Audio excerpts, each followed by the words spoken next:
Hello. Today I'll be presenting to you the recent Federal Consolidated Application ePAGE system pilot design changes that will launch in the upcoming 2019-20 school year. This module is only applicable to districts that were identified to be part of this year's pilot. If you'd like to learn more about the FY20 Consolidated ePAGE enhancements that also impact districts not part of this pilot, please review modules 1 through 5, which can be located in the NDE Resources menu bar of ePAGE.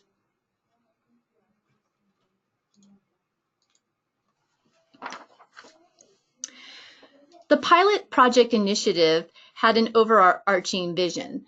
As you can see, we kind of designed these enhancements in ePAGE to help align program resources both to district goals and the critical areas identified by the state, to help eliminate or reduce redundancies that currently exist between separate consolidated federal applications, meaning Title 1A, Title 2A, Title 3, etc., and coordinating key data points to help inform areas of opportunity.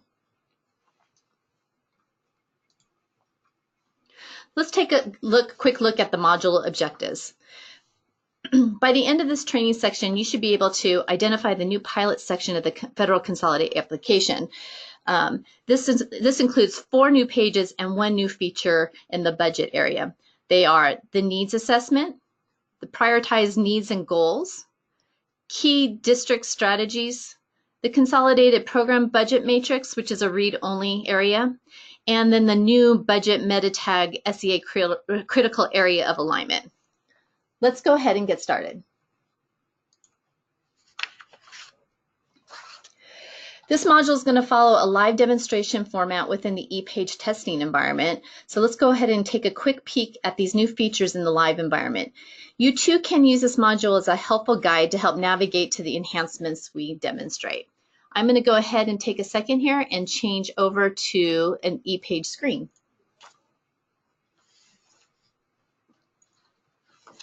Okay, so as you can see here, this is in our testing environment.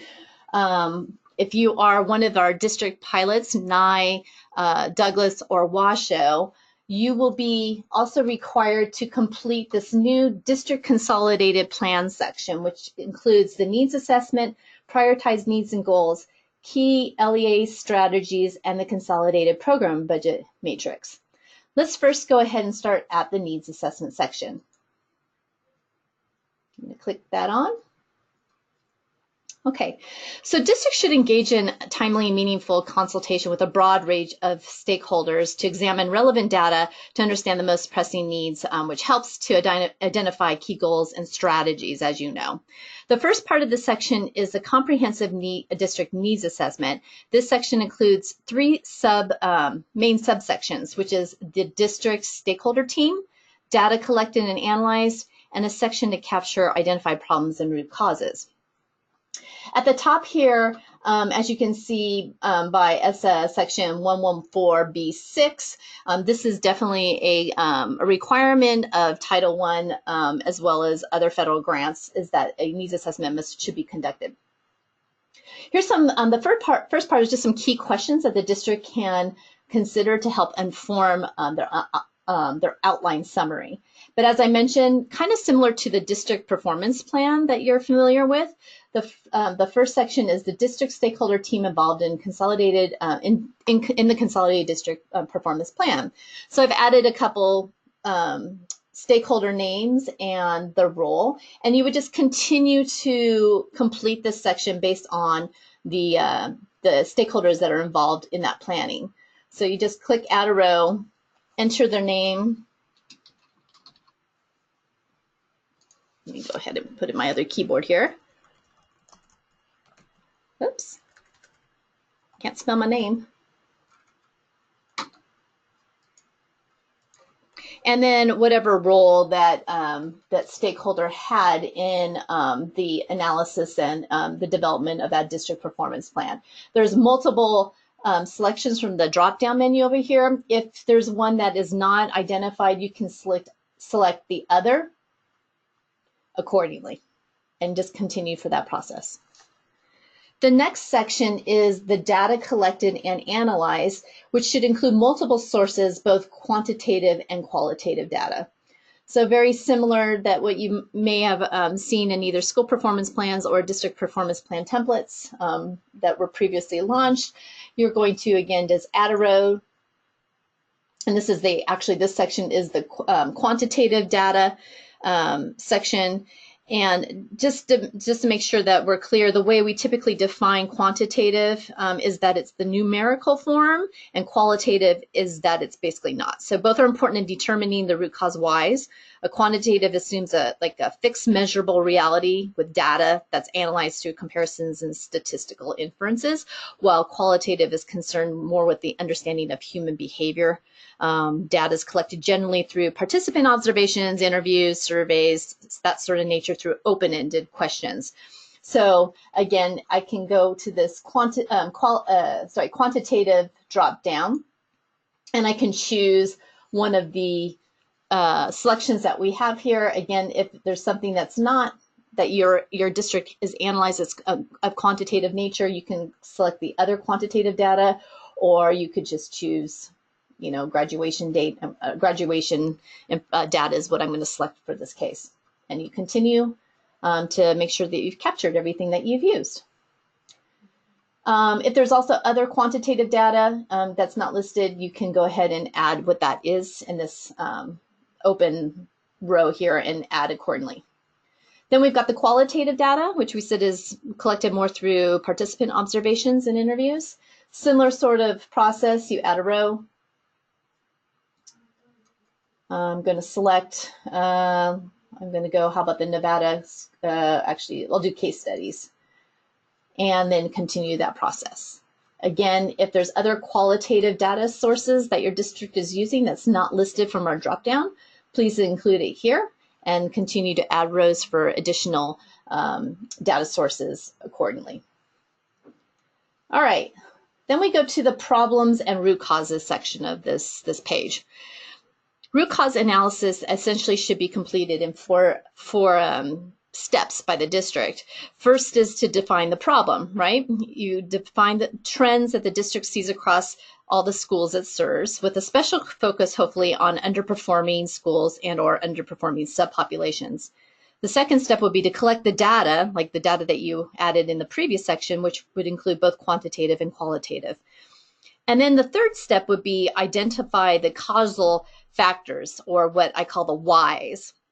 By repeatedly asking the question why when you're talking about problems, your district should be able to peel away the layers of symptoms which can lead to the root cause of a problem. If the district stakeholder team is in agreement that the problem's root cause has been identified, then you would move on to step 4, which is to identify, develop, and implement strategic solutions. Using the cause and effect relationship between problems brought up by the team, the district should now prioritize the problems that they plan to tackle.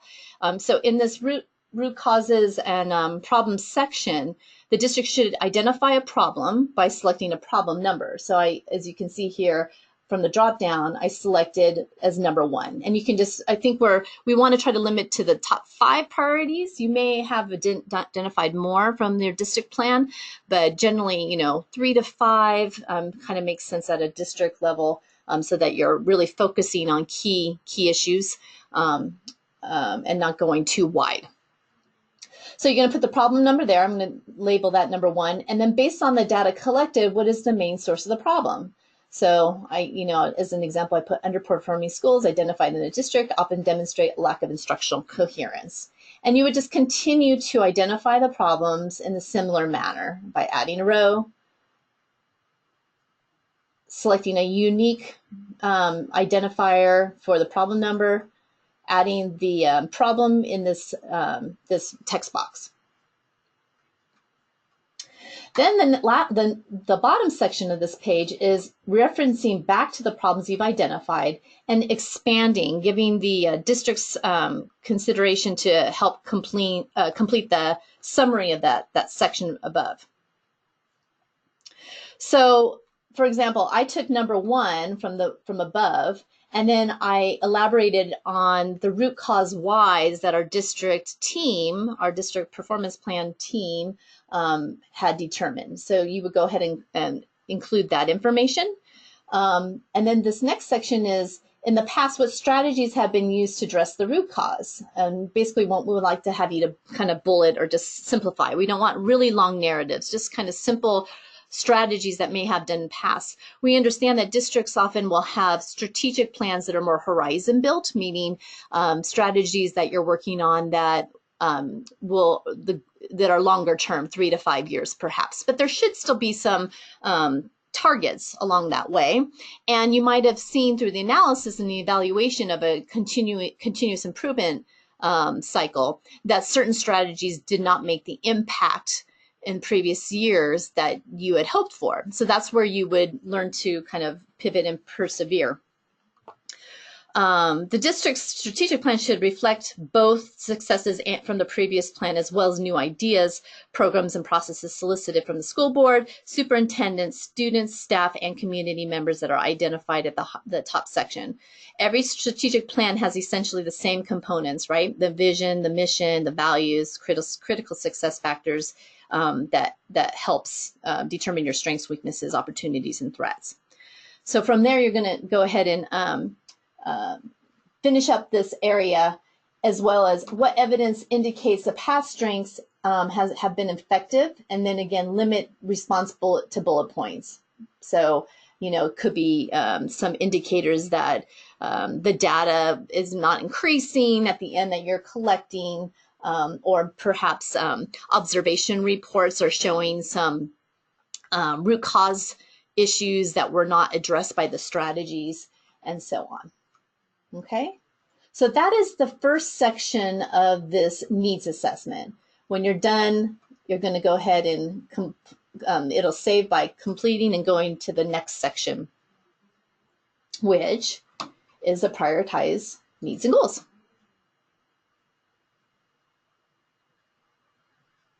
Alrighty. Again, we've provided some, at the top of the page, some probing questions for district consideration to help inform while the district completes the outline summary sections that are noted below. The district's strategic plan, as I mentioned in the previous section, should have kind of identified all those problems, or the whys, the root causes, is it working, strategies, and that sort of thing. So based on the review and analysis of the district's data, including the NCAT-D, if you have it, have completed that, you should identify at least 1 and up to 3 priorities or goals that from the data and the analysis that you did through the comprehensive needs analysis that should focus on a specific achievement goals or gaps identified at the district. So this is where the prioritized goals would be. So you would go ahead and add a row and include how many goals that you're focusing for these consolidated application funds at the district accordingly. I've already kind of populated a few, one about lack of district-wide curriculum, around professional development, perhaps not being targeted to the needs and differentiate to the needs of both staff and schools. And you would go ahead and add that. The next section is aligned to the goal, should be aligned to the goal for each of these rows. So for this prioritized goal, you're going to select a state area of critical alignment. So if you look at the dropdown, there's about 7 or 8 areas, key areas that the state has identified that are they're pretty high level, but you should be able to identify one of the listed areas that's most closely related to the goal identified. You might say, well, this actually, touches multiple areas, but try to choose one that's really touching the area of critical alignment the closest. When districts complete the budgets of the Consolidated app, keep in mind the resources identified should be aligned to both the district goals identified as well as associated state area critical alignment selected, even if it's at the school level, right? School level goals should be aligned to district goals. District goals should technically be aligned to state goals so that we're all working as a system to improve. And then the last area is evidence levels percentages. So you're probably familiar, especially those districts who have underperforming schools and may have completed competitive applications that require ESSA levels to be identified in those applications. There's four different ESSA levels that you can use. Strong evidence would demonstrate a statistically significant effect on improving student outcomes. Then you've got moderate evidence, which is based on at least one designed and well-implemented quasi-experimental study. Promising, again, based on one well-designed and well-implemented correlational study with statistical controls. And then I know that there's also a fourth level, which really is demonstrating a rationale for such activity, strategy, or intervention is likely to improve student outcomes. So there's definitely, if you need more information on ESSA levels, you can Google that. There's a lot of literature that's been rolling out since the implementation of ESSA in, over the last few years, and it's continuing to build. So this area is basically just based on your the strategies and the resources that you've identified. What is the estimated percentages in each of these different levels? Okay, I'm going to go back to the sections now, and we're going to go to the key LEA strategies page. So this is, there's basically 5 comment boxes, and they're pretty self-explanatory. It's intended for districts to provide short narratives based on the section prompt. There are 5 prompts, like I mentioned. So the first one would be describe district strategies that have been identified to address disparities that result in low-income students and minority students being taught at higher rates than other students by ineffective, inexperienced, out-of-state field or out-of-field teachers. So kind of like your district's equitable distribution of teacher plan and such. There's a resource here if you need, that I've listed here, if you need some more information on how to create a fishbone to understand how you might attack that, if you don't already. That's from the Great Teachers and Leaders website. The second prompt is describe the district strategies identified to increase parent and family engagement district-wide. I'm sure that the district has something in place in that. It is a requirement of Title I in particular. Again, our state coordinator for parent and family engagement has multiple resources that can help districts if they need some assistance on how to develop that information. The third one is describe the district's strategic and implementation plan for PD of effective educators and administrators and how it aligns to Nevada standards for professional development. Another resource to help if you need some help developing that. And the fourth, describe the district processes for monitoring, evaluating program effectiveness and meeting outcomes.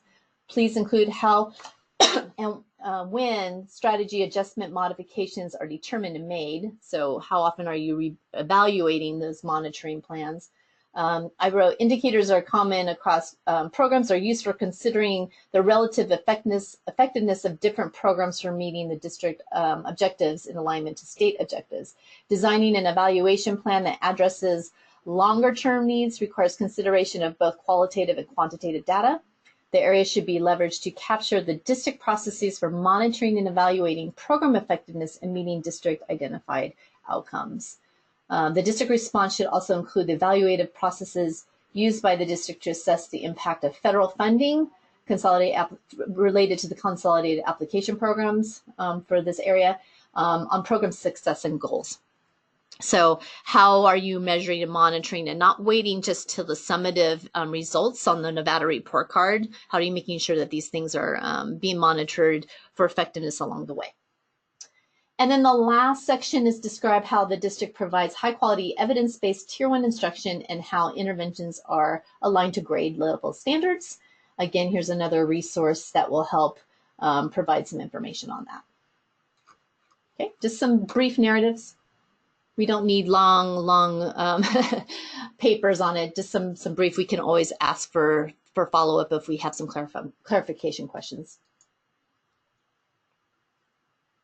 All right. Now, the last section is this Consolidated Program Budget Matrix, and I'm going to review that after I show you the new budget meta tagging section that's going to be required for the districts in this pilot. So I'm going to go to our budget section to show you this new meta tag that we have. Remember that those goals that you created on that prioritized goal area and how you aligned it to the SEA, one of the 7 or 8 SEA areas of critical alignment. As I'm going through my budget, these resources that are identified for both at schools or at the district level should be kind of compiled to help and compiled to align to certain strategies and interventions that are identified, correct? So for example, you might have a strategy around effective professional development, and then along that strategy, there's resources, people, equipment, time, sub time, whatever it might be, that would be aligned to that strategy. So it might be, the strategy might be the area of critical alignment might be around making sure that all students have access to effective personnel, staff, effective staff, and that's what the professional development is helping with. So here's a couple examples in the salaries. This is the Object Code 100 instruction. So, and this is just some quick, I just copied data, so it's not perfect, but this one says extra duty funded to support student intervention efforts and a tutoring program. So let me show you what the new budget meta tag looks like. If I go, I'm going to edit this so you can see. It's this resources to support SEA area critical alignment for just these 3 schools. You're going to select one tag. Okay. So if I say right here, I'm going to actually, let me click out of this. And this is what it looks like when it hasn't already been completed. You're going to click the drop down. And then which one of these fits for that strategy, okay?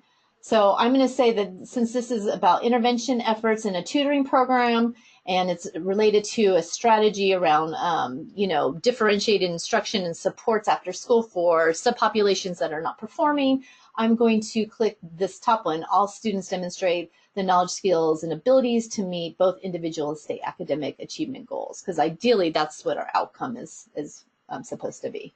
And then it will click on that, and then I can continue. Update.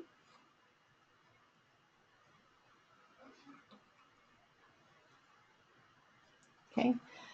So here's another one. This one I selected all students have access to well-rounded educational opportunities. So you can just kind of go through your budget items, and hopefully that those resources are aligned to those strategies based on your goals that you've selected, and you'll select those areas of critical alignment. When that's done, when your budget's completed and those meta tags have been completed, when you go back to the sections area for the new pilot area, we have a new budget matrix. It's a read-only, this Consolidated Program Budget Matrix, and this is related to any budget in the Consolidated application the district has funds available to. It will pull for each of the grants, as well as the areas, the SEA areas of critical alignment, or that are identified by the meta tags, how much funding was put into that.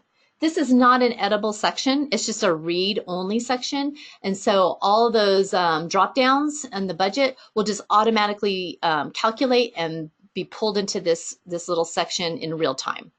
But it's helpful data, hopefully both from your program, whatever program you're monitoring, your district, as well as from the state's perspective to kind of give an idea of how this works. It is not a perfect system. We would really appreciate some more information if you can see how to improve this in the upcoming year, but we do appreciate you taking the time to trying to work through this new system.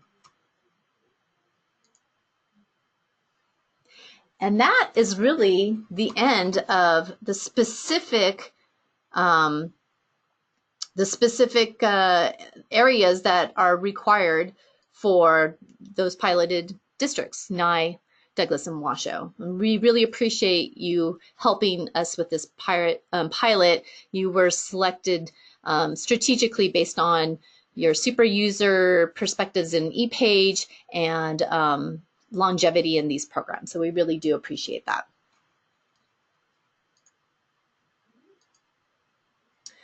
All right, so that's the end of this module. Hopefully you've achieved the module objectives, which are through the district new consolidated plan section in ePAGE for FY20.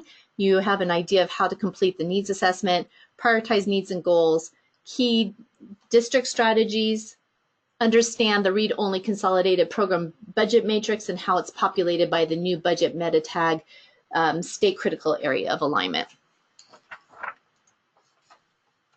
Thank you for reviewing the self-paced support module. We've created other short training modules around the Consolidated Application ePAGE global changes that you can also review if you haven't already. These are also located in the NDE resources menu bar in ePAGE. If you have any further questions with regards to these new enhancements, please reach out to the education programs professional or grants analyst assigned to your district based on the applicable federal grant of Consolidated. And we would love to get your input on these features as the application process progresses. Thank you so much for your time and hope you have a fantastic day.